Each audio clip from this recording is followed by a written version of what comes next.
Di depan saya ada Oscar C20 Pro yang akan menunjukkan cara mengaktifkan dan menggunakan pengetikan suara.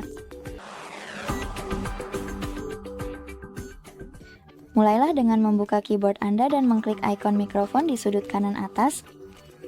Kemudian pilih gear 1 ini, tekan pengetikan suara dan gunakan saklar ini untuk mengaktifkannya. Sekarang kembali ke keyboard Anda dan klik pada mikrofon yang tidak terlihat. Pilih saat menggunakan aplikasi atau kali ini. Dan mulai mengetik. Seperti yang Anda lihat, pengetikan suara sudah aktif. Jika Anda ingin berhenti, Anda bisa langsung berhenti berbicara atau klik pada mikrofon yang sama. Terima kasih banyak sudah menonton. Jika Anda menikmati video ini, beri tanda suka, komentar, dan berlangganan. Selamat tinggal.